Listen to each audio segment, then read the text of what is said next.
কেরানীগঞ্জ উপজেলার নির্বাহী কর্মকর্তা ইউএনও হিসেবে আনুষ্ঠানিকভাবে দায়িত্বভার গ্রহণ করেছেন ওমর ফারুক।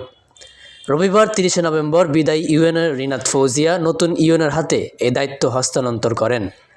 উপজেলার প্রশাসনের কার্যালয়ে অনুষ্ঠিত এ দায়িত্ব হস্তান্তর পর্ব শেষে বিদায়ী ইউএনও রিনাত ফৌজিয়া কেরানীগঞ্জবাসীর উদ্দেশ্যে এক আবেগঘন বার্তা দেন। তিনি বলেন, কেরানীগঞ্জবাসী অপরিকল্পিত নগরায়ণ যাতে না হয় সেদিকে লক্ষ্য রাখবেন। কেরানীগঞ্জের উত্তর উন্নয়ন হোক।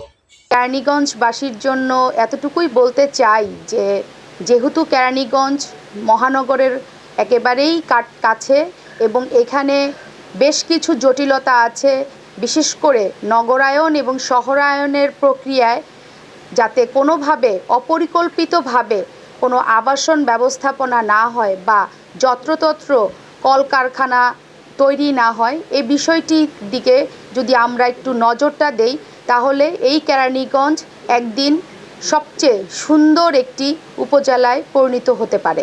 কেরানীগঞ্জের জনগণ অনেক ভালো এবং তাদের মধ্যে এই কেরানীগঞ্জের প্রতি যে ভালোবাসা এবং এই কেরানীগঞ্জের প্রতি যে দায়িত্ববোধ আমি দেখেছি, আমি বিশ্বাস করি এই কেরানীগঞ্জের জনগণ চাইলে এই কেরানীগঞ্জকে একটি আধুনিক শহর হিসেবে দেখতে পাবে।